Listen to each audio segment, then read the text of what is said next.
সকালের বুলেটিন এ সবাইকে স্বাগত। প্রথমে জানিয়ে দেব সংবাদ শিরোনাম, এরপর বিস্তারিত। মার্কিন যুদ্ধজাহাজকে লক্ষ্য করে হুতিদের হামলা শুরু। আরো জানিয়ে দেব, চাপের মুখে খার্কিভে বেশ কয়েকটি গ্রাম থেকে সেনা প্রত্যাহার করল ইউক্রেন।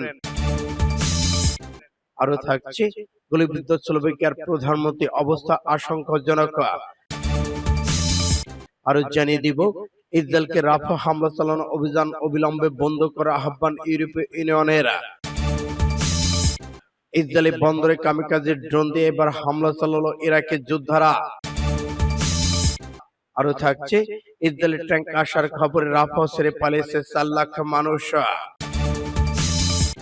আইসিজেতে গণহত্যা মামলা ইসরায়েলের বিপক্ষে যোগ দিয়েছে তুরস্ক। এবং সর্বশেষে জানিয়ে দেব, রাতে ইসরায়েলের সদর দপ্তর হামলা করে উড়িয়ে দিল ইরান। এতক্ষণ শুনছিলেন সংবাদ শিরোনাম, এখন বিস্তারিত। তবে অনুরোধ থাকবে, এই ভিডিওটিতে একটি লাইক দিন এবং কমেন্টস করে জানিয়ে দিন আপনি কোন জেলা থেকে বা কোথা থেকে আমাদের সাথে যুক্ত রয়েছেন। এবং ইসরায়েল ফিলিস্তিন ইরাক যুদ্ধের সর্বশেষ গুরুত্বপূর্ণ আপডেট সংবাদ হাতে পেতে চ্যানেলটি সাবস্ক্রাইব করে আমাদের সঙ্গেই থাকুন। ধন্যবাদ। খেপেছে ইরান, মার্কিন যুদ্ধজাহাজকে লক্ষ্য করে হুতিদের হামলা। লোহিত সাগরে মার্কিন যুদ্ধজাহাজকে লক্ষ্য করে হামলা চালানোর দাবি করেছে ইয়েমেনের ইরানপন্থী অস্ত্রধারী গোষ্ঠী হুতি বিদ্রোহীরা। হুতিরা বলছে তারা লোহিত সাগরে একটি মার্কিন যুদ্ধজাহাজ ও ডেনসিটি নামের একটি জাহাজকে লক্ষ্য করে হামলা চালিয়েছে। হামলায় এখনো জাহাজটি চলমান রয়েছে। ফিলিস্তিনি গাজায় গত অক্টোবর ইসরায়েলে হামলা শুরুর পর থেকে গাজাবাসীর পাশে রয়েছে হুতিরা। ওই অঞ্চলের সাগরে একের পর এক পণ্যবাহী জাহাজ হামলা চালিয়ে আসছে তারা। এরই সর্বশেষ নজির এ হামলা। হুতিদের হামলা থেকে বাণিজ্যিক জাহাজগুলোকে সুরক্ষা দিতে লোহিত সাগরে টহল জোরদার করেছে মার্কিন যুদ্ধ জাহাজ। লোহিত সাগর পণ্যজাল তেল পরিবহনের জন্য বিশেষ অন্যতম গুরুত্বপূর্ণ বাণিজ্য পথ। হুতিরা বলেছে, চলমান যুদ্ধে ফিলিস্তিনি সমর্থন জানান তারা লোহিত সাগরে ইসরায়েলের সঙ্গে যোগসূত্র করে জাহাজে হামলা চালাচ্ছে। গাজা ইসরায়েল যুদ্ধ শুরুর পর থেকে এই অঞ্চল উত্তেজনা বেড়েই চলেছে। Lebanon, Iraq, Syria, Yemen, Iran সমর্থিত গোষ্ঠীগুলো সকলে একত্রিত হয়ে মার্কিন জাহাজে হামলা চালাচ্ছে। সূত্র আল জাজিরা। চাপের মুখে খার্কিভে বেশ কয়েকটি গ্রাম থেকে সেনা প্রত্যাহার করলো ইউক্রেন। এবার রাশিয়ার চাপের মুখে ইউক্রেনের সেনারা টিকতে পারছে না, তারা দলবল সহ পিছু হটছে। রুশ বাহিনী অব্যাহত চাপের মুখে সীমান্তবর্তী খার্কিভে বেশ কয়েকটি গ্রাম ছেড়ে পালিয়ে গেছে ইউক্রেনের সেনারা। সামরিক বাহিনী এক মুখপাত্র জানিয়েছে, সৈন্যরা প্রচন্ড গোলাবর্ষণের মুখে পড়েছে এবং উত্তর পূর্বাঞ্চলের দুটি এলাকায় অধিক সুবিধাজনক অবস্থানে চলে গেছে। 2 বছরের বেশি সময় ধরে যুদ্ধ চলাকালেও পিছু হটার সময় ইউক্রেন সাধারণ এ ধরনের ভাষা ব্যবহার করেছে। এদিকে প্রেসিডেন্ট ভ্লাদিমির জেলেনস্কি আসন্ন সব ধরনের বিদেশ সফর বাতিল করেছেন। আন্তঃসীমা আক্রমণ ঠেকাতে ইউক্রেনের সেনার হিমশিম খাচ্ছে। এ কারণে জেলেনস্কি সফর বাতিল করেছেন বলে জানা গেছে।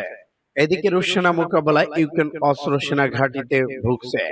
এর মধ্যে মস্কো গত সপ্তাহে খার্কিভে অঞ্চলে বিশ্বস্ত বড় স্থল হামলা শুরু করে। সূত্র বিবিসি।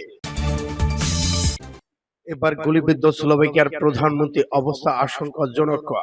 স্লোভাকিয়ার প্রধানমন্ত্রী রবার্ট ফিকোকে গুলি করে এক বন্দুকধারী, পরে তাকে হাসপাতালে নেওয়া হয়েছে।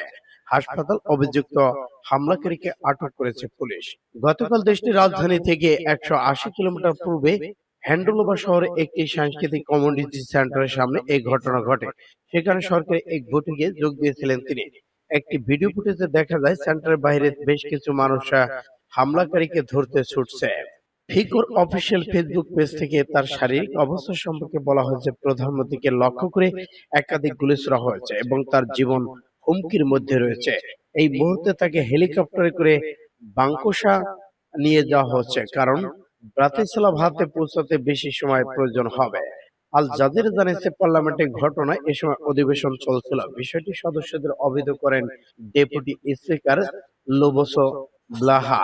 এরপর তিনি পরবর্তী নোটিশ না পর্যন্ত অধিবেশন মুলতবি ঘোষণা করে। ইসরায়েলকে রাফায় হামলা চালানো অভিযান অবিলম্বে বন্ধের আহ্বান ইউরোপীয় ইউনিয়নের। ইসরায়েলকে গাজায় রাফাতে হামলা চালানো তাদের সামরিক অভিযান অবিলম্বে বন্ধ করার আহ্বান জানিয়েছে ইউরোপীয় ইউনিয়ন। বুধবার ইসরায়েলকে সতর্ক করে ইউরোপীয় ইউনিয়ন বলছে, এটি করতে ব্যর্থ হলে এই ব্লকের সাথে দেশটির সম্পর্ক নষ্ট হবে।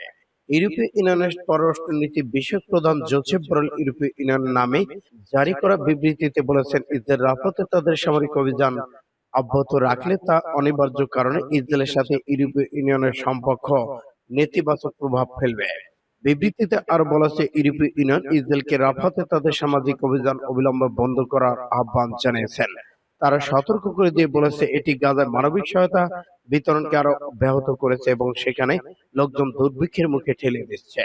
ইউরোপীয় ইউনিয়ন সরাসরি প্রতিবাদ করাতে ফিলিস্তিন এবং ইসরায়েল দ্বিমুখী মনোভাব শুরু হয়েছে। ইসরায়েলি বন্দরে কামিকাজে ড্রোন দিয়ে হামলা চালালো ইরাকের যোদ্ধারা। এবার ইসরায়েলি বন্দরে কামিকাজে ড্রোন দিয়ে সরাসরি হামলা চালালো ইরাকের যোদ্ধারা। ইরাকের সন্ত্রাস বিরোধী সংগঠনগুলো জোট পপুলার মোবিলাইজেশন ইউনিটে পিএমইউ টেলিগ্রাম চ্যানেল দেয়া বিবৃতিতে এই হামলার দায় স্বীকার করেছে। পিএমইউ বলেছে, ইলাত বন্দরে একটি মৌলিক স্থাপনাকে লক্ষ্য করে হামলা চালাতে সক্ষম হয়েছে ইরাক। বিবৃতিতে বলা হচ্ছে, দখলদার ইসরায়েল অবরুদ্ধ গাজায় যে বর্বর আগ্রাসন চালাচ্ছে তার বিরুদ্ধে অব্যাহত লড়াইয়ে অংশ হিসেবে এই ড্রোন হামলা চালানো হয়েছে। এছাড়া গাজার ফিলিস্তিন জনগণের প্রতি সংহতি অংশ হিসেবে এই হামলা চালানো হয়। পিএমইউ বলেছে, ইহুদিবাদী ইসরায়েলের গুরুত্বপূর্ণ স্থাপনায় তাদের হামলা অব্যাহত থাকবে। ইরাকি প্রতিরোধ যোদ্ধারা ইসরায়েলের এলাদ বন্দরে হামলা চালানোর জন্য যে কামিকাজি ড্রোন ব্যবহার করেছে তার নাম আল আরাফাত। পশ্চিম এশিয়া অঞ্চলে ইসরায়েলের মার্কিন স্বার্থের বিরুদ্ধে অভিযান পরিচালনার ক্ষেত্রে আল আরাফাত আত্মঘাতী ড্রোনের এটি প্রথম প্রয়োগ। সূত্র ইন্ডিয়া টুডে। ইসরায়েলি ট্যাঙ্ক আসার খবরে রাফা ছেড়ে পালিয়েছে 4.5 লাখ মানুষ। ইসরায়েলি ট্যাঙ্ক গাজার দক্ষিণ অঞ্চলে ঢুকছে এমন খবর আসার প্রেক্ষাপটে জাতিসংঘ বলছে, প্রায় 4.5 লাখ ফিলিস্তিন গত এক সপ্তাহে রাফা ছেড়ে পালিয়েছে। মানুষ ক্রমাগত ক্লান্তি, ক্ষুধা আর ভয়ের মধ্যে রয়েছে। ফিলিস্তিনি শরণার্থী শিবিরের জন্য জাতিসংঘের সদর দপ্তর ইউএনডব্লিউএ সতর্ক দিয়েছে। ইসরায়েলের সামরিক বাহিনী বলেছে, তারা শহরের পূর্বাঞ্চল সন্ত্রাসী লক্ষ্যবস্তুর বিরুদ্ধে অভিযান অব্যাহত রেখেছে। সেখানে 10 লাখেরও বেশি মানুষ আশ্রয় নিয়েছে। গাজার উত্তর অঞ্চলে ইসরায়েল অভিযানের কারণে আরো 1 লাখেরও মতো মানুষ বাস্তুচ্যুত হয়েছে। ইসরায়েল সৈন্যরা আবারও জেতুইন এবং জাবালিতে ফিরেছে, সেখানে দেশটির সেনাবাহিনীর দাবি অনুযায়ী পুনরায় সংগঠিত হচ্ছে। প্রায় 5 মাস আগে ইসরায়েল সেখানে হামাসের স্থানীয় ব্যাটালিয়নকে ধ্বংস করে দিয়ে দাবি করেছে। আইসিজেতে গণহত্যার মামলায় ইসরায়েলের বিপক্ষে যোগ দিয়েছে তুরস্ক। ফিলিস্তিনে অবরুদ্ধ গাজা উপত্যকায় গণহত্যা চালানোর বিরুদ্ধে আইনি ব্যবস্থা নিতে আন্তর্জাতিক বিচার আদালত আইসিজের দ্বারস্থ হয়েছে তুরস্ক। তুর্কি পররাষ্ট্রমন্ত্রী হাকান ফিদান গতকাল জানিয়েছে, ইহুদিবাদী ইসরায়েল গাজা উপত্যকায় যে গণহত্যা চালাচ্ছে তার বিরুদ্ধে দক্ষিণ আফ্রিকার দায়ের করা মামলার পক্ষে আনুষ্ঠানিকভাবে যোগ দেওয়ার সিদ্ধান্ত নিয়েছে আঙ্কারা। চলতি মাসের প্রথম দিকে ফিদান বলেছিলেন, ইসরায়েলের বিরুদ্ধে দক্ষিণ আফ্রিকার দায়ের মামলার পক্ষে তার দেশ যুক্ত হওয়ার পরিকল্পনা নিচ্ছে। গত 7 অক্টোবর ইহুদিবাদী ইসরায়েল গাজা উপত্যকায় বর্বর আগ্রাসন গণহত্যা চলে আসছে। এ পর্যন্ত ইহুদিবাদের আগ্রাসনে 35,000-এর বেশি ফিলিস্তিনি শহীদ হয়েছে, যার বেশিরভাগই নারী ও শিশু।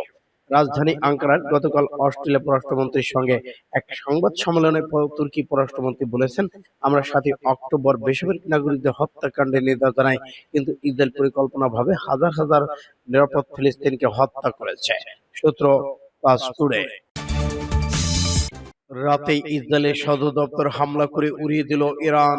এবার ইসরায়েলের সদর দপ্তরে হামলা চালাচ্ছে ইরান।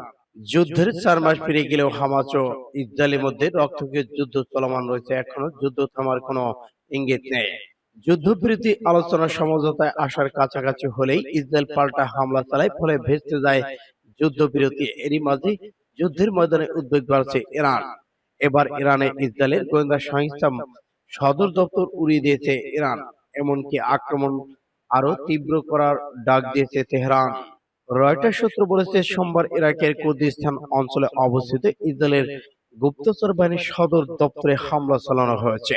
এদিকে একটি বিবৃতি প্রকাশ করে ইমান রেভলিউশনারি গার্ডস বলেছেন, সেখানে মোসাদের নাম উল্লেখ জানানো হয়। ওই অঞ্চল গুপ্তচর বাহিনীর সদর দপ্তরগুলো হামলায় উড়িয়ে দিয়েছে ইরান। সূত্র পাঁচ টুডে।